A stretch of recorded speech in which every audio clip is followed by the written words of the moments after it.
ನಮಗೆ ನಾವೇ ಏನೇ ಶಬಾಷ್ಗಿರಿ ಕೊಟ್ಕೊಂಡ್ರು ಒಂದ್ ಕಡೆ ಆತಂಕ ಅಂತೂ ಮುಂದಕ್ಕೆ ಹೋಗ್ತಾನೆ ಇದೆ. ಇವತ್ತು ಲಾಕ್ಡೌನ್ ಆಗಿ 30ನೇ ದಿವಸ. ನೆನ್ಪಿಟ್ಕೋಬೇಕು, ಸಿಲಿಕಾನ್ ಸಿಟಿ ಬೆಂಗಳೂರಿನಲ್ಲಿ ಕೊರೋನಾ ಸೋಂಕು ಶತಕಕ್ಕೆ ಬಂತು ಅಂತ. ಪಾದರಾಯನಪುರದ ಬಳಿಕ ಇದೀಗ ಬೆಂಗಳೂರಿನ ಬೊಮ್ಮನಹಳ್ಳಿಯ ಹೊಂಗಸಂದ್ರ ಏರಿಯಾ ಕೊರೋನಾ ಭಯವನ್ನ ಹುಟ್ಟಿಸ್ತಾ ಇದೆ. ಬಿಹಾರ್ ಮೂಲದ ಕಾರ್ಮಿಕರು ಮಹಾಮಾರಿಗೆ ತುತ್ತಾಗ್ತಿರೋದ್ರಿಂದ ಒಂದು ಇಡೀ ಲೇಔಟ್ ಸೀಲ್ ಡೌನ್ ಮಾಡಲಾಗಿದೆ. ಹಾಗಾದ್ರೆ ಹೇಗಿತ್ತು ಇವತ್ತಿನ ಪರಿಸ್ಥಿತಿ, ಏನಾಗುತ್ತಲ್ಲಿ, ಏನಾಗ್ತಿದೆ, ಎಲ್ಲಿದೆ ನೋಡಿ ಸ್ಟೋರಿ. ಒಂದು 7-8 ಜನ ಒಂದು ರೂಮಲ್ಲಿ ಇದ್ರಂತೆ. ಎದುರು ಬದ್ರು ಮನೆಗಳವು. 188 ಜನರದ್ದು ಕ್ವಾರಂಟೈನ್ ಆಗಿರುವಂಥದ್ದು.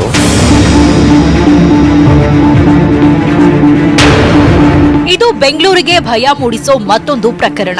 ಸೋಂಕಿತರ ಸಂಖ್ಯೆ ಕಡಿಮೆಯಾಗುತ್ತೆ, ಬೆಂಗಳೂರು ಬಚಾವಾಗುತ್ತೆ ಅನ್ನೋ ಚಿತ್ರಣ ಕಣ್ಣ ಮುಂದೆ ಬರ್ತಾ ಇರುವಾಗಲೇ ಹೆಮ್ಮಾರಿ ಮತ್ತೊಂದು ಉಗ್ರ ರೂಪ ತೋರಿಸಿದೆ.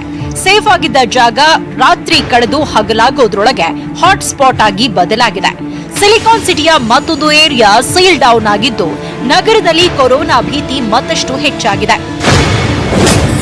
ಒಂದೇ ದಿನ 10 ಪಾಸಿಟಿವ್ ಕೇಸ್ ಪತ್ತೆ. ಬೆಂಗಳೂರಿನ ಸೋಂಕಿತರ ಸಂಖ್ಯೆ 101. ಒಂದು ತಿಂಗಳ ಲಾಕ್ಡೌನ್ ಬಳಿಕಾನೂ ಕೊರೋನಾ ಹೆಮ್ಮಾರಿಯಿಂದ ರಾಜಧಾನಿ ಬೆಂಗಳೂರು ಬಚಾವಾಗೋ ಲಕ್ಷಣ ಕಂಡು ಬರ್ತಿಲ್ಲ. ದಿನದಿಂದ ದಿನಕ್ಕೆ ಹೊಸ ಪಾಸಿಟಿವ್ ಕೇಸ್ ಸಿಗ್ತಾನೆ ಇವೆ. ಇವತ್ತು ಪತ್ತೆಯಾಗಿರೋ ಪ್ರಕರಣ ಅಂತೂ ಸಿಲಿಕಾನ್ ಸಿಟಿಯ ಜನರನ್ನ ಬೆಚ್ಚಿ ಬೀಳಿಸಿದೆ.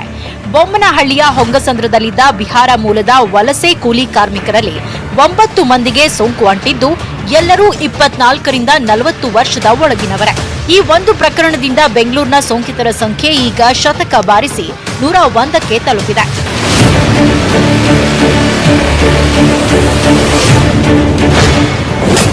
ಬಿಹಾರದ ಓರ್ವ ಕಾರ್ಮಿಕನಿಂದ 9 ಮಂದಿಗೆ ಸೋಂಕು. ಆತಂಕ ಹುಟ್ಟಿಸಿದೆ ಕಾರ್ಮಿಕನ ಸಂಪರ್ಕದ ಕೊಂಡಿ. ಬೆಂಗಳೂರಿನ ವಿದ್ಯಾಜ್ಯೋತಿ ಲೇಔಟ್ ಸೀಲ್ ಡೌನ್. ರೋಗಿ ನಂಬರ್ 419 ಬಿಹಾರ ಮೂಲದ ಕಾರ್ಮಿಕ. ಈತ 9 ಜನರಿಗೆ ಕೊರೋನಾ ಹರಡಿರುವುದು ದೃಢಪಟ್ಟಿದೆ. ನಿನ್ನೆ ಕ್ವಾರಂಟೈನ್ ಮಾಡಿರೋ 100 ಜನಕ್ಕೂ ಹೆಚ್ಚು ಜನರಲ್ಲಿ 9 ಮಂದಿಯ ವರದಿ ಪಾಸಿಟಿವ್ ಬಂದಿದ್ದು ಇವರ ಪ್ರಾಥಮಿಕ ಮತ್ತು ದ್ವಿತೀಯ ಹಂತದ ಸಂಪರ್ಕಿತರ ಸಂಖ್ಯೆ ಇನ್ನಷ್ಟು ಆತಂಕ ಹುಟ್ಟಿಸಿದೆ. ಹೀಗಾಗಿ ಕಾರ್ಮಿಕರಿದ್ದ ಹೊಂಗಸಂದ್ರದ ವಿದ್ಯಾಜ್ಯೋತಿ ಕಾಲೋನಿಯನ್ನ ಸೀಲ್ ಡೌನ್ ಮಾಡಲಾಗಿದೆ. ಒಟ್ಟು 188 ಮಂದಿಯನ್ನ ಕ್ವಾರಂಟೈನ್ನಲ್ಲಿ ಇಡಲಾಗಿದೆ. 188 ಜನರದ್ದು ಕ್ವಾರಂಟೈನ್ ಆಗಿರುವಂಥವ್ರದ್ದು ಎಲ್ಲರನ್ನೂ ಕೂಡ ನಮ್ಮ ಸರ್ಕಾರದ ವ್ಯವಸ್ಥೆಗಳಲ್ಲೇ ಕ್ವಾರಂಟೈನ್ ಮಾಡಿರುವಂಥದ್ದು. ಹಾಗಾಗಿ ಅವರಿಗೆ ಎಲ್ಲ ವ್ಯವಸ್ಥೆಯನ್ನು ಕೂಡ ನಮ್ಮ ಕಡೆಯಿಂದನೇ ನಾವು ಮಾಡಿದ್ದೇವೆ. ಮತ್ತು ಈ ರೋಗದ ಲಕ್ಷಣಗಳು ಏನೇ ಇದ್ರೂ ಕೂಡ ಅವರಿಗೆ ಇವತ್ತು ಟೆಸ್ಟ್ ಮಾಡುವಂಥದ್ದು ಮತ್ತು ಎಲ್ರಿಗೂ ಟೆಸ್ಟ್ ಮಾಡುವಂಥದ್ದು ಕೂಡ ನಾವು 1-2 ದಿನದಲ್ಲಿ ಮಾಡ್ತೇವೆ. ಸೋಂಕಿತರು ಏರಿಯಾದಲ್ಲಿ ಓಡಾಡಿರೋ ಶಂಕೆ ಇದೆ. ಹೀಗಾಗಿ ಸೋಂಕಿತರ ಪ್ರದೇಶದಲ್ಲಿದ್ದ ಎಲ್ಲಾ ಮನೆಗಳ ಜನರನ್ನ ಸ್ಥಳಾಂತರ ಮಾಡಲಾಗಿದೆ. ಸೋಂಕಿತ ಪ್ರದೇಶಕ್ಕೆ ಸಂಪರ್ಕ ಕಲ್ಪಿಸುವ ರಸ್ತೆಗಳನ್ನ ಬಂದ್ ಮಾಡಲಾಗಿದೆ. ಸೋಂಕಿತರ ಮನೆಗೂ ದಿನಾಲೂ ಆಹಾರ ಪೂರೈಕೆ ಮಾಡ್ತಿದ್ದವರನ್ನು ಕ್ವಾರಂಟೈನ್ ಮಾಡೋಕೆ ನಿರ್ಧಾರ ಮಾಡಿದ್ದಾರೆ. ನನಗೂ ಈ ಘಟನೆ ದಿಗ್ಭ್ರಾಂತಿ ಮೂಡಿಸಿದೆ ಅಂತ ಹೇಳಿರೋ ಸ್ಥಳೀಯ ಕಾರ್ಪೊರೇಟರ್ ಭಾರತಿ ರಾಮಚಂದ್ರ, ಅಗತ್ಯ ಬಿದ್ರೆ ನಾವು ಕ್ವಾರಂಟೈನ್ಗೆ ಒಳಗಾಗ್ತೀವಿ ಎಂದಿದ್ದಾರೆ. ಒಂದು 7-8 ಜನ ಒಂದು ರೂಮಲ್ಲಿ ಇದ್ರಂತೆ. ಎದುರು ಬದ್ರು ಮನೆಗಳವು. ಅಲ್ಲಿರೋ ಒಂದು 28 ಜನನ ಏನೋ ಎಲ್ಲರನ್ನೂ ಕರ್ಕೊಂಡು ಹೋಗಿದ್ದಾರೆ. ಅವತ್ತೇನೆ ನಿನ್ನೆ ಬೆಳಗ್ಗೆ 142 ಜನ ಕರ್ಕೊಂಡು ಹೋಗಿದ್ದಾರೆ. ಲಾಕ್ಡೌನ್ ಆದಾಗ್ಲಿಂದ ಊಟನೂ ಇಲ್ಲಿಗೆ ಯಾರೋ ಇಲ್ಲಿ ತಂದ್ಕೊಟ್ರಿ, ಇಬ್ಬರು ಬಂದು ಎತ್ಕೊಂಡು ಹೋಗೋರ, ಒಬ್ಬರು ಬಂದು ತಗೊಂಡು ಹೋಗ್ತಿರಂತೆ. ಆದ್ರೂ ಅವ್ರು ಯಾರು ಕೊಡ್ತಿದ್ರು ಅನ್ನೋದ್ರು ಅವ್ರನ್ನ ನೋಡ್ಬಿಟ್ಟು ಅವ್ರನ್ನ ಹೋಮ್ ಕ್ವಾರಂಟೈನ್ ಮಾಡೋಣ. ಆಗ್ಲಿ ಬಿಡಿ ಸರ್, ಎಲ್ಲರಿಗೂ ಆಗೋದು ನಮಗೂ ಆಗ್ಲಿ. ಯಾಕಂದ್ರೆ ನಾವು ಜಾಸ್ತಿ ಇಲ್ಲಿ ಬಂದಿಲ್ಲ, ಆದ್ರೂ ಮಾಡಬೇಕು ಅನ್ನೋದಾದ್ರೆ ಆಗ್ಲಿ ಬಿಡಿ, ಅದರಲ್ಲಿ ಏನಿಲ್ಲ. ಹೊಂಗಸಂದ್ರದ ಪ್ರಕರಣ ಆಸ್ಪತ್ರೆ ಲೈಸೆನ್ಸ್ ರದ್ದು. ವೇಣು ಹೆಲ್ತ್ ಕೇರ್ ಸೆಂಟರ್ನ ಲೈಸೆನ್ಸ್ ಕ್ಯಾನ್ಸಲ್. ಓರ್ವ ಡಾಕ್ಟರ್, 3 ನರ್ಸ್ಗೆ ಕ್ವಾರಂಟೈನ್. ಬಿಹಾರದ ಕಾರ್ಮಿಕನಿಗೆ ಪ್ರಥಮವಾಗಿ ಚಿಕಿತ್ಸೆ ಮಾಡಿದ್ದ ವೇಣು ಹೆಲ್ತ್ ಕೇರ್ ಸೆಂಟರ್ನ ಪರವಾನಗಿಯೇ ರದ್ದಾಗಿದೆ. ಆಸ್ಪತ್ರೆಯಲ್ಲಿ 1 ದಿನ ಚಿಕಿತ್ಸೆ ತೆಗೆದುಕೊಂಡ ಬಳಿಕ ರಾಜೀವ್ ಗಾಂಧಿ ಆಸ್ಪತ್ರೆಯಲ್ಲಿ ಸೋಂಕು ದೃಢವಾಗಿತ್ತು. ಆದರೆ ತಾನು ಚಿಕಿತ್ಸೆ ನೀಡಿದ್ದ ರೋಗಿಗೆ ಕೊರೋನಾ ವೈರಸ್ ಸೋಂಕು ಕಂಡು ಬಂದಿದ್ರೂ ಆರೋಗ್ಯ ಇಲಾಖೆಗೆ ತಿಳಿಸಿಲ್ಲ. ಆರೋಗ್ಯ ಇಲಾಖೆಯ ಗಮನಕ್ಕೆ ತಾರದೆ ನಿರ್ಲಕ್ಷ್ಯ ವಹಿಸಿದ ಆರೋಪ ಹಾಗೂ ಕ್ಲಿನಿಕ್ ಓಪನ್ ಮಾಡಿಕೊಂಡಿದ್ದ ಆರೋಪದಲ್ಲಿ ಕ್ಲಿನಿಕ್ ಲೈಸೆನ್ಸ್ ಕೂಡ ರದ್ದುಪಡಿಸಿ ಬೆಂಗಳೂರು ನಗರ ಜಿಲ್ಲಾಧಿಕಾರಿ ಆದೇಶ ಮಾಡಿದ್ದಾರೆ. ಅಲ್ಲದೆ ವೇಣು ಹೆಲ್ತ್ ಕೇರ್ನ ಡಾಕ್ಟರ್ ಸೇರಿದಂತೆ 3 ಜನ ನರ್ಸ್ಗಳನ್ನು ಕ್ವಾರಂಟೈನ್ ಮಾಡಲಾಗಿದೆ. ಭಯದ ಮಧ್ಯೆ ಕ್ವಾರಂಟೈನ್ ಪಾಲಿಟಿಕ್ಸ್. ಶಾಸಕರನ್ನು ಕ್ವಾರಂಟೈನ್ ಮಾಡಬೇಕಂತೆ. ಇನ್ನೊಂದ್ ಕಡೆ ಹೊಂಗಸಂದ್ರದ ಕೊರೋನಾ ಕೇಸ್ ಪಾದರಾಯನಪುರ ಕೇಸ್ಗೆ ಲಿಂಕ್ ಪಡೆದು ರಾಜಕೀಯ ಕೆಸರೆರಚಾಟ ನಡೀತಾ ಇದೆ. ಪಾದರಾಯನಪುರಕ್ಕೆ ಸಂಬಂಧಪಟ್ಟಂತೆ ಸ್ಥಳೀಯ ಶಾಸಕ ಜಮೀರ್ ಅಹಮದ್ಗೆ ಕ್ವಾರಂಟೈನ್ ಮಾಡೋಕೆ ಮುಂದಾಗಿರೋ ಸರ್ಕಾರ ಬೊಮ್ಮನಹಳ್ಳಿಯ ಬಿಜೆಪಿ ಶಾಸಕ ಸತೀಶ್ ರೆಡ್ಡಿಯನ್ನು ಕ್ವಾರಂಟೈನ್ ಮಾಡಬೇಕು ಅನ್ನೋದು ಬಿಬಿಎಂಪಿ ವಿಪಕ್ಷ ನಾಯಕ ಅಬ್ದುಲ್ ವಾಜೀದ್ ವಾದ. ಇದಕ್ಕೆ ಸಿಟ್ಟಾಗಿರೋ ಬಿಜೆಪಿ ಶಾಸಕ ಸತೀಶ್ ರೆಡ್ಡಿ ಅಬ್ದುಲ್ ವಾಜೀದ್ಗೆ ತಲೆ ಕೆಟ್ಟಿದೆ. ಜಮೀರ್ ಸಮರ್ಥಿಸಿಕೊಳ್ಳುವ ಭರದಲ್ಲಿ ಹುಚ್ಚುಚ್ಚು ಹೇಳಿಕೆ ಕೊಡ್ತಿದ್ದಾರೆ ಅಂತ ಕಿಡಿಕಾರಿದ್ದಾರೆ. ಅಲ್ಲದೆ ಅಗತ್ಯ ಬಿದ್ದರೆ ಕ್ವಾರಂಟೈನ್ಗೆ ಒಳಗಾಗ್ತೀನಿ ಅಂದಿದ್ದಾರೆ. ಈಗ ಕೆಲವು ಜನ ಜಮೀರ್ ಅಹಮದ್ನ ಕ್ವಾರಂಟೈನ್ ಮಾಡಿ ಅಂತ ಹೇಳ್ತಕ್ಕಂಥ ನಾವು ಕೇಳಿದ್ದೀವಿ. ಇವತ್ತು ಒಂದೇ ದಿವಸದಲ್ಲಿ ಸುಮಾರು 9 ಕೇಸು ಆ ವಾರ್ಡಲ್ಲಿ ಬಂದಿರತಕ್ಕಂಥದ್ದು. ಶಾಸಕರ ಸುತ್ತಮುತ್ತ ಮನೆ ಮತ್ತು ನಮ್ಮ ಉಪಮಹಾಪೌರರ ಸುತ್ತಮುತ್ತ ಇರ್ತಕ್ಕಂಥ ಪ್ರದೇಶಗಳಲ್ಲಿ ಯಾಕೆ ತಾವು ಸತೀಶ್ ರೆಡ್ಡಿಗೂ ಉಪಮೇಯರ್ಗೂ ನೀವು ಕ್ವಾರಂಟೈನ್ ಮಾಡಕ್ಕೆ ಹೋಗಲ್ಲ? ದಯವಿಟ್ಟು ಅವರು ಕ್ವಾರಂಟೈನ್ ಮಾಡಿ. ಜಮೀರ್ ಅಹಮದ್ ಅವ್ರನ್ನ ಯಾಕೆ ಕ್ವಾರಂಟೈನ್ ಮಾಡಬೇಕು ಅಂತ ಹೇಳಿದ್ದು ಅಂತ ಹೇಳಿದ್ರೆ, ಅವರು ಕರೋನಾ ವೈರಸ್ ಕೇಸಿಂದ ಸತ್ತಂತವರ ಮಣ್ಣಿಗೆ ಹೋಗಿದ್ರು. ಆದ್ರಿಂದ ಅವ್ರನ್ನ ಕ್ವಾರಂಟೈನ್ ಮಾಡಲಿಕ್ಕೆ ಎಲ್ಲರೂ ಆಗ್ರಹ ಮಾಡಿರೋಂಥದ್ದು. ವಾಜಿದ್ ಕೂಡ ನನ್ನ ಸ್ನೇಹಿತನೇ. ಆತನಿಗೆ ಏನಾದರೂ ಸ್ವಲ್ಪ ತಲೆಯಲ್ಲೇನ ಬುದ್ಧಿ ಇದ್ದರೆ, ಈ ಹೊಂಗಸಂದ್ರ ಭಾಗದಲ್ಲಿ 75,000 ಜನ ಇದ್ದಾರೆ, ನನ್ನೂ ಸೇರಿ 75,000 ಜನನೂ ಕ್ವಾರಂಟೈನ್ ಮಾಡಬೇಕಲ್ಲ, ತಲೆ ಇರಬೇಕಲ್ಲ. ಆತನಿಗೆ ಏನಾರ ಮಾತಾಡಬೇಕಂದ್ರೆ ಒಂದು ವಿರೋಧ ಪಕ್ಷದ ನಾಯಕನಾಗಿ ಹುಚ್ಚುಚ್ಚಾಗಿ ಇಡೀ ರಾಜ್ಯ ಉಗೀತಾ ಇದ್ದಾರೆ. ಈಗ ಪಾದರಾಯನಪುರ ಆಗಿರೋಂಥ ಘಟನೆಗೆ ಅದನ್ನು ಸಮರ್ಥನೆ ಮಾಡ್ಕೊಳ್ಳೋದಕ್ಕೆ ಇವರು 2ನೇ ಫೇಸ್ ವಾಜಿದ್ ಅವರು. ಒಂದೆಡೆ ಹೊಂಗಸಂದ್ರದಲ್ಲಿ ಸೋಂಕಿತರದ್ದೇ ಭಯ ಆತಂಕ ಇದ್ರೆ, ಈ ರಾಜಕಾರಣಿಗಳಿಗೆ ಮಾತ್ರ ಅವರದ್ದೇ ರಾಜಕೀಯ ಕೆಸರೆರಚಾಟ. ಇಷ್ಟೆಲ್ಲದರ ಮಧ್ಯೆ ಬೆಂಗಳೂರಿನಲ್ಲಿ ಇನ್ನೊಂದು ಕೇಸ್ ಪತ್ತೆಯಾಗಿದ್ದು, ಪೇಷಂಟ್ ನಂಬರ್ 252ರಿಂದ ಟಿಪ್ಪು ನಗರದಲ್ಲಿ ಇನ್ನೊಬ್ಬರಿಗೆ ಸೋಂಕು ತಗುಲಿದೆ. ಇದರಿಂದ ಬೆಂಗಳೂರಿನಲ್ಲಿ ಸೋಂಕಿತರ ಲಿಸ್ಟ್ 101ಕ್ಕೆ ಏರಿದೆ. ಈಗಲೂ ಜನ ಬುದ್ಧಿ ಕಲಿಯದಿದ್ರೆ ಬೆಂಗಳೂರು ಸೀಲ್ ಡೌನ್ ಮಾಡೋ ಪರಿಸ್ಥಿತಿ ಬಂದ್ರೂ ಆಶ್ಚರ್ಯ ಇಲ್ಲ. Bureau report, news 18 Kannada. Corona ಅನ್ನುವ ಈ 3 ಅಕ್ಷರ ಜಗತ್ತು ಅನ್ನುವ ಆ 3 ಅಕ್ಷರವನ್ನ ನಿಜವಾಗ್ಲೂ ನಡಗಿಸ್ಬಿಟ್ಟಿದೆ. ಲಾಕ್ಡೌನ್ ಆಗಿ 1 ತಿಂಗಳು ಕಳೆದ್ರೂ ಕೂಡ ಇನ್ನೂ ಕಂಟ್ರೋಲ್ಗೆ ಸಿಗ್ತಾ ಇಲ್ಲ ಈ ಕೊರೋನಾ. ಕಳೆದೊಂದು ತಿಂಗಳು ದೇಶ ರಾಜ್ಯದ ಜನರಿಗೆ ಒಂದು ರೀತಿ ನರಕದ ದಿನಗಳೇ ಆಗೋಯ್ತೇನೋ ಅನ್ನೋಷ್ಟರ ಮಟ್ಟಿಗೆ. ಎಲ್ಲೂ ಹೋಗೋಕ್ಕೂ ಆಗ್ತಿಲ್ಲ, ಏನು ಮಾಡೋಕ್ಕೂ ಆಗ್ತಿಲ್ಲ. ಜೀವನ ತುಂಬ ಕಷ್ಟ ಆಗೋಯ್ತು. ಈ 1 ತಿಂಗಳು ಏನೆಲ್ಲ ಆಯಿತು, ಒಂದು ಕಂಪ್ಲೀಟ್ ಪಿಕ್ಚರ್ ನಿಮ್ಮ ಮುಂದೆ ಇಡ್ತಾ ಇದ್ದೀವಿ, ಮಿಸ್ ಮಾಡ್ದೆ ನೋಡಿ.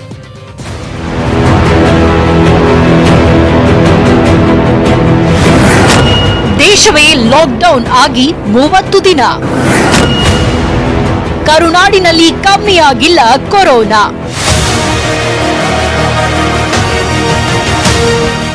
ಜನವರಿ ಅಂತ್ಯಕ್ಕೆ ಭಾರತಕ್ಕೆ ಕಾಲಿಟ್ಟ ಕೊರೋನಾ ಮಾರ್ಚ್ 9ರಂದು ಕರ್ನಾಟಕಕ್ಕೂ ಪ್ರವೇಶಿಸಿತು. ಕೂಡಲೇ ಎಚ್ಚೆತ್ತ ಆರೋಗ್ಯ ಇಲಾಖೆ ಹಲವು ಮುಂಜಾಗ್ರತಾ ಕ್ರಮವನ್ನ ಕೈಗೊಂಡಿತ್ತು. ಕೊರೋನಾ ನಿಯಂತ್ರಣಕ್ಕೆ ಸಾಮೂಹಿಕ ಅಂತರವೊಂದೇ ಪರಿಹಾರ ಅನ್ನೋದು ಮನದಟ್ಟಾಯಿತು.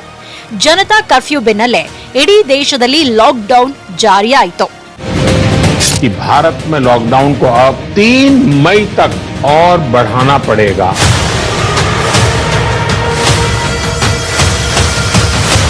ಲಾಕ್ಡೌನ್ನ ಈ 1 ತಿಂಗಳು ಜನರು ಪಟ್ಟಪಾಡು ಅಷ್ಟಿಷ್ಟಲ್ಲ. ಊರುಗಳಿಗೆ ಹೋಗೋಕೆ ಪರದಾಟ, ತಿಂಗಳಿಗಾಗುವಷ್ಟು ದವಸ ಧಾನ್ಯ ಸಂಗ್ರಹ, ದಿನಗೂಲಿಗಳು ಕೂಲಿ ಸಿಗದೆ ಪರದಾಟ, ಬೀದಿಯಲ್ಲೇ ಬಿದ್ದ ನಿರ್ಗತಿಕರು, ಹೀಗೆ ಇಡೀ ರಾಜ್ಯವೇ ನರಕದಂತಾಯಿತು. ಮಾರ್ಚ್ 9ರಂದು ಕಂಡ ಕೊರೋನಾ ಒಮ್ಮೆಲೆ ಹೆಚ್ಚಾಯ್ತಾ ಹೋಯ್ತು. ಮಾರ್ಚ್ ತಿಂಗಳಲ್ಲೇ ಅದು ಹತ್ರ ಶತಕ ಮುಟ್ತು. ಬಳಿಕ ಏಪ್ರಿಲ್ನಲ್ಲೂ ದ್ವಿಗುಣಗೊಳ್ಳುತ್ತಲೇ ಹೋಯ್ತು. ಇವತ್ತಿಗೆ ಕರ್ನಾಟಕದಲ್ಲಿ 445ಕ್ಕೆ ಬಂದು ನಿಂತಿದೆ.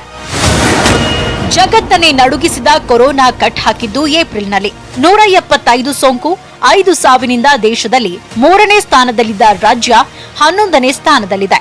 2ನೇ ವಾರ, 3ನೇ ವಾರ ಸೋಂಕು, ಸಾವು ಏರಿಕೆ ಆಗ್ತಾನೆ ಹೋಯ್ತು. ವಾರ ವಾರವೂ ಏರ್ತಾ ಇದ್ದ ಸೋಂಕಿಗೆ ಟ್ರೀಟ್ಮೆಂಟ್ ಕೊಟ್ಟು ಗುಣಮುಖರಾಗಿಸೋ ಕೆಲಸ ಸಕ್ಸಸ್ ಆಯಿತು. ಆದರೂ ಕರ್ನಾಟಕದಲ್ಲಿ 445 ಕೇಸ್ ಆಗಿದ್ದು 18 ಜನ ಸಾವನ್ನಪ್ಪಿದ್ದು 145 ಜನ ಗುಣಮುಖರಾಗಿದ್ದಾರೆ. ಇವತ್ತಿನ ವರದಿ ಪ್ರಕಾರ ಬೆಂಗಳೂರಲ್ಲಿ 101 ಪ್ರಕರಣ ದಾಖಲಾಗಿದ್ದು ಇದರಲ್ಲಿ 49 ಜನ ಗುಣಮುಖರಾಗಿದ್ದಾರೆ, 4 ಸಾವಾಗಿದೆ. ಮೈಸೂರಲ್ಲಿ 88 ಜನರಿಗೆ ಸೋಂಕಾಗಿದ್ದು 33 ಜನ ಗುಣಮುಖರಾಗಿದ್ದಾರೆ. ಬೆಳಗಾವಿಯಲ್ಲಿ 43 ಕೇಸ್ ಆಗಿದ್ದು 3 ಡಿಸ್ಚಾರ್ಜ್ ಆಗಿದೆ, 1 ಸಾವಾಗಿದೆ. ವಿಜಯಪುರದಲ್ಲಿ 37 ಕೇಸ್ ಆಗಿದ್ದು 2 ಸಾವಾಗಿದೆ. ಕಲಬುರಗಿಯಲ್ಲಿ 36 ಕೇಸ್, 3 ಡಿಸ್ಚಾರ್ಜ್, 4 ಜನ ಕೊರೋನಾಗೆ ಸಾವನ್ನಪ್ಪಿದ್ದಾರೆ. ಬಾಗಲಕೋಟೆ, ಬೀದರ್, ಮಂಡ್ಯದಲ್ಲೂ ಅಷ್ಟೇ ಸೋಂಕಿತರ ಸಂಖ್ಯೆ ಏರಿಕೆಯಾಗ್ತಾನೇ ಇದೆ. ಪರಿಸ್ಥಿತಿ ಹೀಗಿರುವಾಗಲೇ ರಾಜ್ಯ ಸರ್ಕಾರ ಕೈಗೊಂಡ ಹಲವು ಕಠಿಣ ನಿರ್ಧಾರಗಳಿಂದಾಗಿ ರಾಜ್ಯದಲ್ಲಿ ಕೊರೋನಾ ಹರಡುವಿಕೆ ದಿನೇ ದಿನೇ ಕ್ಷೀಣಿಸಿತು. ರಾಜ್ಯದೆಲ್ಲೆಡೆ ಕಟ್ಟುನಿಟ್ಟಿನ ಲಾಕ್ಡೌನ್ ಮಾಡಿದ್ದು, ರೆಡ್ ಝೋನ್ ಏರಿಯಾಗಳಲ್ಲಿ ಸೀಲ್ ಡೌನ್ ಮಾಡಿದ್ದು, ಅಂತಾರಾಜ್ಯ ಗಡಿ ಬಂದ್, ಅಂತರ್ಜಿಲ್ಲೆ ಓಡಾಟ ಬಂದ್ ಮಾಡಿದ್ದು ಕೊರೋನಾ ಕಟ್ ಹಾಕಲು ಸಹಕಾರಿಯಾಯಿತು. ಪಾಸ್ ಕಡ್ಡಾಯ, ಸಾಮಾಜಿಕ ಅಂತರ, ಮಾಸ್ಕ್ ಕಡ್ಡಾಯ ಮಾಡಿದ್ದು, ಸಾರಿಗೆ, ಐಟಿಬಿಟಿ, ಕೈಗಾರಿಕೆಗಳ ಸಂಪೂರ್ಣ ಸ್ಥಗಿತ ಮಾಡಿದ್ದು, ಟ್ರೇಸ್, ಟೆಸ್ಟ್, ಟ್ರೀಟ್ಮೆಂಟ್ ಅನ್ನೋ ಸೂತ್ರ ಪಾಲಿಸಿದ್ದು ಕೊರೋನಾ ಕಟ್ ಹಾಕೋಕೆ ಪ್ರಮುಖ ಕಾರಣ. ಇಷ್ಟೆಲ್ಲ ಆಗ್ತಾ ಇರುವಾಗಲೇ ಆರೋಗ್ಯ ಇಲಾಖೆ ಸಿಬ್ಬಂದಿ ನಿಂದಿಸೋದು, ಆಶಾ ಕಾರ್ಯಕರ್ತರ ಮೇಲೆ ಹಲ್ಲೆ ಮಾಡೋ ಕೆಲಸಗಳು ಆದವು. ಸಚಿವರು, ಶಾಸಕರು, ಮಾಜಿ ಮುಖ್ಯಮಂತ್ರಿಗಳು ಲಾಕ್ಡೌನ್ ನಿಯಮ ಪಾಲಿಸದೆ ಎಡವಟ್ ಮಾಡಿದ್ರು. ಮೈಸೂರಿನ ನಂಜನಗೂಡು, ತಬ್ಲೀಗ್ ಪ್ರಕರಣ, ಇವತ್ತಿನ ಹೊಂಗಸಂದ್ರ ಪ್ರಕರಣಗಳು ಕೊರೋನಾ ಹೆಚ್ಚಾಗಲು ಪ್ರಮುಖ ಕಾರಣಗಳಾಯಿತು. Bureau report, news 18 Kannada. ನಮಗೆ ಗೊತ್ತಿರೋ ಹಾಗೆ ಜನವರಿ ಅಂತ್ಯಕ್ಕೆ ದೇಶಕ್ಕೆ ಕಾಲಿಡಿತು ಈ ಕೊರೋನಾ. ಭಾರತದ ದಿಟ್ಟ ನಿರ್ಧಾರಗಳನ್ನ ನೋಡೆ ಒಂದು ಕ್ಷಣ ಬೆಚ್ಚಿ ಬಿದ್ದಿತ್ತು. ಪ್ರಧಾನಿ ಮೋದಿ ಕೈಗೊಂಡಂತಹ ಕಠಿಣ ನಿರ್ಧಾರಗಳಿಂದ ಕೊರೋನಾ ಕಂಟ್ರೋಲ್ ಸಾಧ್ಯ ಆಯಿತು. ಜನತಾ ಕರ್ಫ್ಯೂ, ಲಾಕ್ಡೌನ್, ವಿಮಾನಯಾನ ಎಲ್ಲವೂ ಕೂಡ ರದ್ದಾಗ್ತಿದ್ದಾಗೇನೆ ಕೆಲವು ನಿರ್ಧಾರಗಳು ಜಾಗತಿಕ ಮನ್ನಣೆ ಕೂಡ ಗಳಿಸಿತು. ಅದರ ಬಗ್ಗೆ ಒಂದು ಸ್ಪೆಷಲ್ ರಿಪೋರ್ಟ್ ಇಲ್ಲಿದೆ. नमस्ते मेरे प्यारे देशवासियों, 3 मई तक लॉकडाउन में ही रहना होगा. ದೇಶಕ್ಕೆ ಕೊರೋನಾ ಬಂದ ದಿನಗಳಿಂದಲೂ ಆತಂಕ ತಪ್ಪಿದ್ದಲ್ಲ. ದಿನೇ ದಿನೇ ಹೆಚ್ಚುತ್ತಲೇ ಇದ್ದ ಸೋಂಕು ತಡೆಗೆ ಭಾರತ ಸರ್ಕಾರ ಕಠಿಣ ನಿರ್ಧಾರ ಕೈಗೊಂಡಿತ್ತು. ಮಾರ್ಚ್ ಮೊದಲ ವಾರದಲ್ಲಿ 34 ಜನರಿಗೆ ಕಂಡ ಸೋಂಕು 2ನೇ ವಾರದಲ್ಲಿ 84ಕ್ಕೆ ಏರಿತು. 3ನೇ ವಾರದಲ್ಲಿ 315, 4ನೇ ವಾರದಲ್ಲಿ 918, 5ನೇ ವಾರದಲ್ಲಿ 1397 ಮಂದಿಗೆ ಸೋಂಕು ತಗುಲಿತ್ತು. ಸಾವಿನ ಸಂಖ್ಯೆನೂ 35ಕ್ಕೆ ಬಂದಿತ್ತು.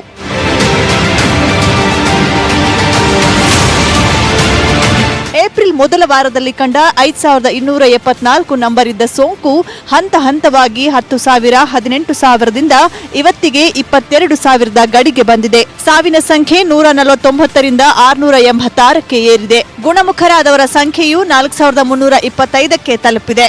ಕೊರೋನಾ ಸೋಂಕು ನಿಯಂತ್ರಿಸಲು ಪ್ರಧಾನಿ ಮೋದಿ ಕೈಗೊಂಡ ಕಠಿಣ ನಿರ್ಧಾರಗಳು ಜನ ಮೆಚ್ಚುಗೆ ಗಳಿಸಿದ್ವು. 19 ಮಾರ್ಚ್ ನಮೋ ಜನತಾ ಕರ್ಫ್ಯೂ, 24ನೇ ಮಾರ್ಚ್ 21 ದಿನ ಲಾಕ್ಡೌನ್, ಏಪ್ರಿಲ್ 2ರಂದು ನಮೋ ಬೆಳಕಿನ ಸಂದೇಶ, ಏಪ್ರಿಲ್ 4ರಂದು ಸಪ್ತಸೂತ್ರದ ಜೊತೆಗೆ ಮೇ 3ರವರೆಗೆ ಲಾಕ್ಡೌನ್.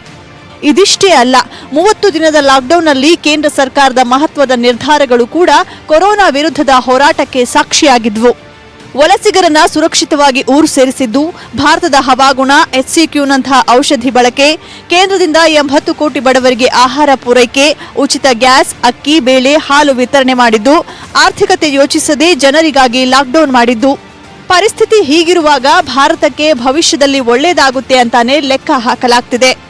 ಇಡೀ ವಿಶ್ವದ ಚಿತ್ತ ಇದೀಗ ಭಾರತದತ್ತ ನೆಟ್ಟಿದೆ. ಚೀನಾದಲ್ಲಿ ಹೂಡಿಕೆ ಮಾಡಲು ಇತರೆ ರಾಷ್ಟ್ರಗಳು ಹಿಂದೇಟು ಹಾಕ್ತಿದ್ದು, ಭಾರತದತ್ತ ವಿದೇಶಗಳು ಒಲವು ತೋರಿವೆ. 300ಕ್ಕೂ ಅಧಿಕ ವಿದೇಶಿ ಕಂಪನಿಗಳು ಉತ್ಸುಕತೆಯಿಂದ ಹೂಡಿಕೆಗೆ ಮುಂದಾಗ್ತಿವೆ.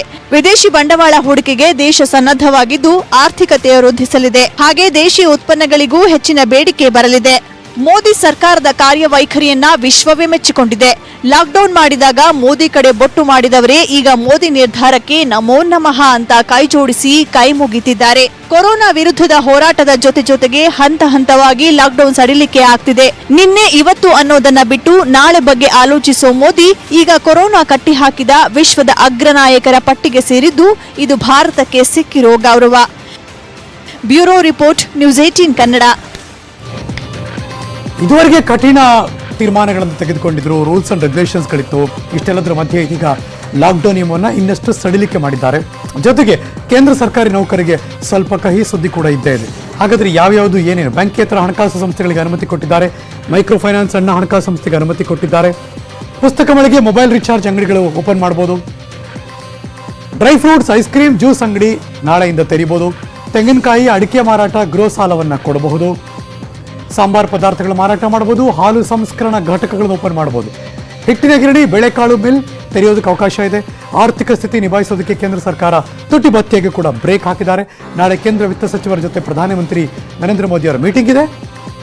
ಕೈಗಾರಿಕಾ ವಲಯಕ್ಕೆ ವಿಶೇಷ ಪ್ಯಾಕೇಜ್ ಅನ್ನ ಕೊಡುವಂತಹ ಎಲ್ಲ ಸಾಧ್ಯತೆಗಳು ಕೂಡ ಇದೆ.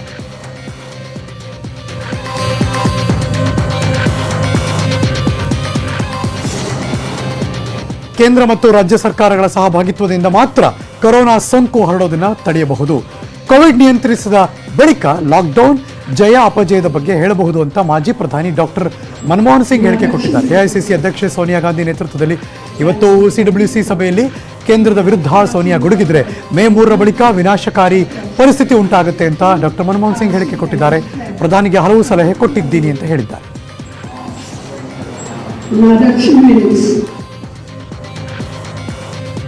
ಈ ಕ್ಷಣ ಕರ್ನಾಟಕ ನೋಡಿದ್ರೆ ಕೊರೋನಾ ಸೋಂಕು ಮತ್ತೆ ಮಿತಿ ಮೀರ್ತಾ ಇದೆ ಅಂತ ಅನಿಸ್ತಾ ಇದೆ. ಇನ್ನೊಂದು ಕಡೆ ಲಾಕ್ಡೌನ್ ಸಡಿಲಿಕೆಯಿಂದ ಮತ್ತೆ ಸಮಸ್ಯೆಗಳ ಸರಿಮಾಲೆ ಶುರುವಾಗ್ತಾ ಇದೆ.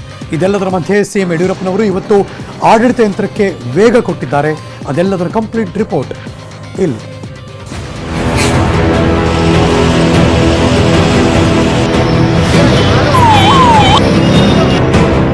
ಲಾಕ್ಡೌನ್ ಸಡಿಲಿಕೆ ಒಂದ್ ಕಡೆ, ಇನ್ನೊಂದ್ ಕಡೆ ಕರ್ನಾಟಕದಲ್ಲಿ ಮತ್ತೆ ಸೋಂಕಿತರ ಸಂಖ್ಯೆ 2 ಅಂಕಿ ದಾಟಿದೆ. ಇವತ್ತು ರಾಜ್ಯದಲ್ಲಿ ಮತ್ತೆ 18 ಜನರಿಗೆ ಕೊರೋನಾ ಸೋಂಕು ಕಾಣಿಸಿಕೊಂಡಿದ್ದು ಬೆಂಗಳೂರಲ್ಲೇ ಹೆಚ್ಚು ಕೇಸ್ ದಾಖಲಾಗಿದೆ. ಒಟ್ಟು ಸೋಂಕಿತರ ಸಂಖ್ಯೆ 445ಕ್ಕೆ ಏರಿದೆ. ಒಟ್ಟು 18 ಸಾವಾಗಿದೆ. 145 ಜನ ಆಸ್ಪತ್ರೆಯಿಂದ ಡಿಸ್ಚಾರ್ಜ್ ಆಗಿದ್ರೆ ಆಸ್ಪತ್ರೆಯಲ್ಲಿ 283 ಸೋಂಕಿತರು ಈಗಲೂ ಚಿಕಿತ್ಸೆ ಪಡಿತಾ ಇದ್ದಾರೆ. ರಾಜಧಾನಿಯಲ್ಲಿ 101ಕ್ಕೇರಿದ ಕೇಸ್. ಲಾಕ್ಡೌನ್ ಸಡಿಲಿಕೆ ಶುರು ಕೆರೆ. ಬೆಂಗಳೂರು ಹೇಳಿ ಕೇಳಿ ರೆಡ್ ಝೋನ್ನಲ್ಲಿದೆ. ಲಾಕ್ಡೌನ್ ನಿಯಮ ಸಡಿಲಿಕೆ ಇಲ್ಲ ಅಂತ ಸರ್ಕಾರನೂ ಹೇಳಿದೆ. ಆದ್ರೂ ಬುದ್ಧಿ ಕಲಿಯದ ಜನ ಬೀದಿಗೆ ಬಂದಿದ್ರು. ನೂರಾರು ಸಾವಿರಾರು ಸಂಖ್ಯೆಯಲ್ಲಿ ವಾಹನಗಳು ರೋಡಿಗಿಳಿದಿದ್ವು.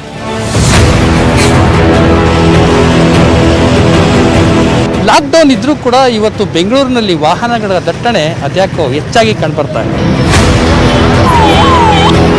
ಬೆಂಗಳೂರಿನಲ್ಲಿ ಖಾಲಿದಂತ ರಸ್ತೆಗಳು ಇವತ್ತು ಸಂಚಾರ ದಟ್ಟಣೆ ಆಗಿರುವಂತದ್ದು.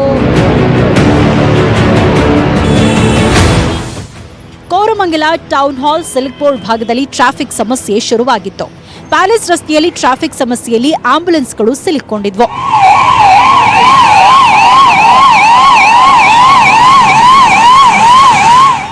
ಕಾವೇರಿ ಜಂಕ್ಷನ್ ಬಳಿ ಸಾಲು ಸಾಲಾಗಿ ವಾಹನಗಳನ್ನ ನಿಭಾಯಿಸೋಕೆ ಪೊಲೀಸರು ಪರದಾಡಿದ್ರು.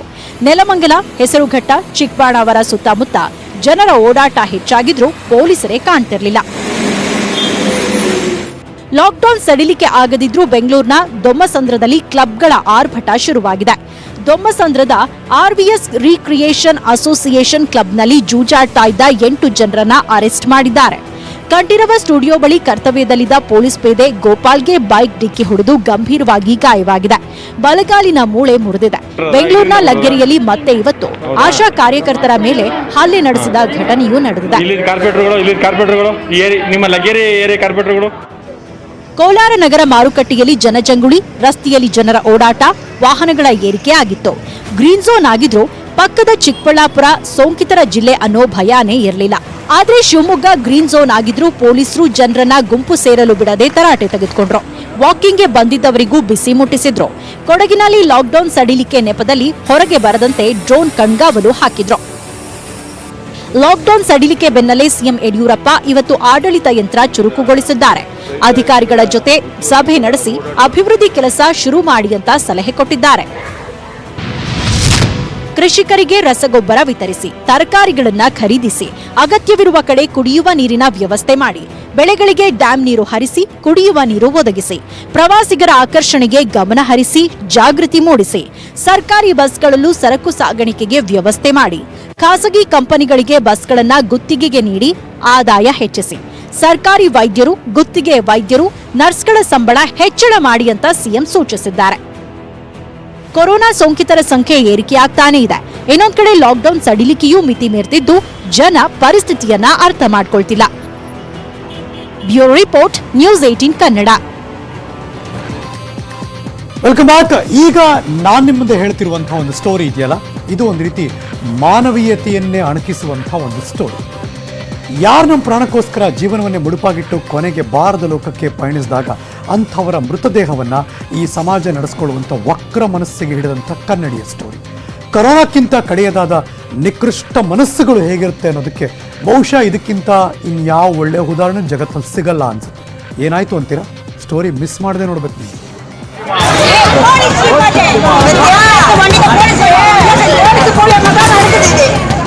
ಹಿಂಗಾಗಿದ್ದಕ್ಕೆ ಕೊರೋನಾ ಈ ಜಗತ್ತನ್ನೇ ಕಿತ್ತು ತಿಂತಾ ಇರೋದು. ಮನುಷ್ಯತ್ವ ಸತ್ತು ಹೋದಾಗ್ಲೆಲ್ಲ ಇಂಥದ್ದೊಂದು ಪ್ರಕರಣಗಳು ಸಮಾಜವನ್ನ ಅಣುಕಿಸೋಕೆ ಶುರು ಮಾಡಿಬಿಡತ್ತೆ.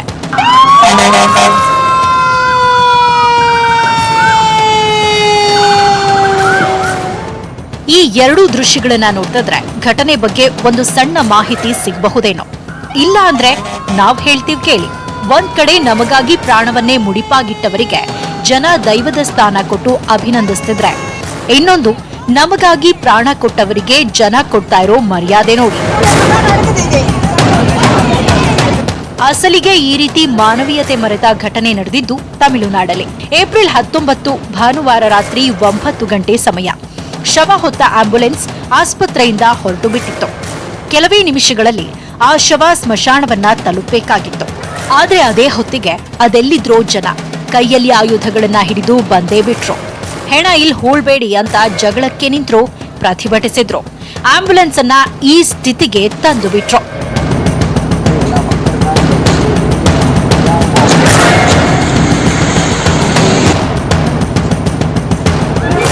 ಅಷ್ಟಕ್ಕೂ ಈ ಆಂಬ್ಯುಲೆನ್ಸ್ ನಲ್ಲಿದ್ದ ಶವ ಯಾರದ್ದು ಗೊತ್ತಾ? ಕೊರೋನಾ ಸೋಂಕಿತರ ಜೀವ ಉಳಿಸಲು ಹಗಲಿರುಳು ಹೋರಾಡಿ ಪ್ರಾಣ ತೆತ್ತ ಡಾಕ್ಟರ್ ಸೈಮನ್ ಹೆರ್ಕ್ಯುಲಸ್ ಅನ್ನೋ ವೈದ್ಯರದ್ದು. நேற்றைய தினம் வந்து doctor Simon Hercules New Hope Medical சென்டரோட சேர்மன் மேனேஜிங் டைரக்டர் இறந்து போனார். அப்சல்யூட்லி அவர் வந்து கோவிட்-19 பாசிட்டிவாக தான் இறந்து போனார். 15 நாள் வந்து அப்போலோ க்ரீம்ஸில் இருந்து ட்ரீட்மெண்ட் பலன் இல்லாமல் இறந்து போனார். அவருடைய பாடியை வந்து நாங்கள் 9 மணிக்கு வாங்கி அடக்கம் பண்ணணும்னு முயற்சி பண்ணோம். ஒரு சில பொதுமக்கள் எங்கேயுமே அவரை வந்து அடக்கம் பண்ண விடலை. குறிப்பாக அதுக்கு பெர்மிஷன்லாம் நாங்கள் வாங்கியிருந்தோம். அரசாங்கம் எல்லா உதவியும் செஞ்சது, அதுக்கான முயற்சியும் செஞ்சாங்க. ஆனால் எங்கேயுமே அவர் அடக்கம் பண்ண விடாமல் தடுத்துட்டாங்க. இதை நான் கண்ணீரோட பதிவிடுறதுக்கு காரணம், ஒரு சிறந்த மருத்துவர் இந்த உலகில் தன்னை ஒரு பெரிய மருத்துவர் நிரூபித்தார். ತಮಿಳುನಾಡಿನ ವೆಲಂಗಾಡು ಸ್ಮಶಾನದಲ್ಲಿ ಮೃತ ವೈದ್ಯ ಡಾಕ್ಟರ್ ಸೈಮನ್ ಹೆರ್ಕ್ಯುಲಸ್ ಅವರ ದೇಹವನ್ನ ಸಂಸ್ಕಾರ ಮಾಡಲು ಬಂದ್ರು. ಜೆಸಿಬಿಯಲ್ಲಿ 6 ಅಡಿ ಗುಂಡಿ ತೋಡಲಾಗಿತ್ತು. ಆಗ ಬಂದ ಊರ ಜನ ಕತ್ತಿ ದೊಣ್ಣೆ ತಂದು ಡಾಕ್ಟರ್ ಭಾಗ್ಯರಾಜ್ ಸೇರಿದಂತೆ ಉಳಿದ ವೈದ್ಯರ ಮೇಲೆ ದಾಳಿ ಮಾಡಿದ್ದಾರೆ. ಡ್ರೈವರ್ ಅನ್ನು ಹಿಗ್ಗಾಮುಗ್ಗಾ ಥಳಿಸಿದ್ದಾರೆ. ಜನರ ರೌದ್ರ ನರ್ತನಕ್ಕೆ ಮೃತ ಡಾಕ್ಟರ್ ಸೈಮನ್ ಅವರ ಶವವನ್ನ ಅಲ್ಲಿಯೇ ಬಿಟ್ಟು ಎಲ್ಲರೂ ದಿಕ್ಕಾಪಾಲಾಗಿ ಓಡಿದ್ರು. ಶವ ಸಂಸ್ಕಾರಕ್ಕೆ ಬಂದಿದ್ದ ಕಿರಿಯ ವೈದ್ಯ, ಆಂಬ್ಯುಲೆನ್ಸ್ ಡ್ರೈವರ್ ಎಲ್ಲರ ತಲೆ ಕೈಕಾಲಲ್ಲಿ ರಕ್ತ ಸುರಿದಿದೆ. ಆ ರಾತ್ರಿಯೇ ಅಂತಿಮ ಸಂಸ್ಕಾರವನ್ನ ಮುಗಿಸಲೇಬೇಕಿತ್ತು. ಕೊನೆಗೆ ಇವರ ಕಣ್ಣೀರಿಗೆ ಸ್ಪಂದಿಸಿದ್ದು ಪೊಲೀಸರು. ಪೊಲೀಸ್ ಭದ್ರತೆಯೊಂದಿಗೆ 10 ಅಡಿ ಗುಂಡಿ ತೆಗೆದು ಮಧ್ಯರಾತ್ರಿ 1:30 ಹೊತ್ತಿಗೆ ಹಾಗೋ ಹೀಗೋ ಶವ ಸಂಸ್ಕಾರ ಮಾಡಿದ್ರು.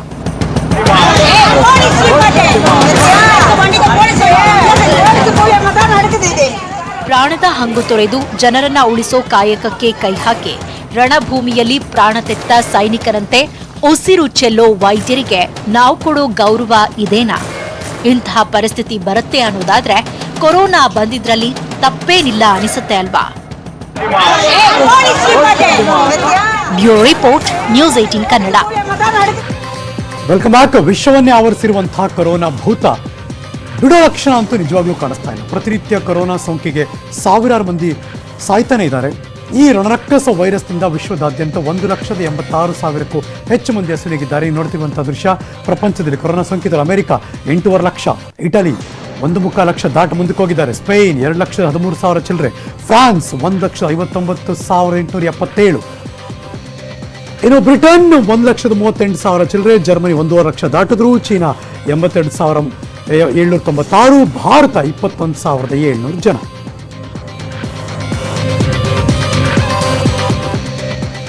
ಇಲ್ಲಿಗೆ ಇವತ್ತಿನ ಅಗ್ರಾಷ್ಟ್ರೀಯ ವಾರ್ತೆನ ಮುಗಿಸಿ ನಾನು ಹೋಗ್ಬರ್ತೀನಿ. ಕೆಲವೇ ಕ್ಷಣದಲ್ಲಿ ಬಿಗ್ ಸ್ಟೋರಿ ನಿಮ್ಮ ಮುಂದೆ ಬರ್ತಾ ಇದೆ. ಮತ್ತೆ ಸಿಗ್ತೀನಿ ಮುಂದಿನ ನ್ಯೂಸ್ಗಳಲ್ಲಿ. ಪಕ್ಕಾ ಸುದ್ದಿಗೆ ನೋಡ್ತಾ ಇರಿ ನ್ಯೂಸ್ 18 ಕನ್ನಡ. ಜಾಲ ನಮ್ಮದು, ಬಲ ನಿಮ್ಮದು.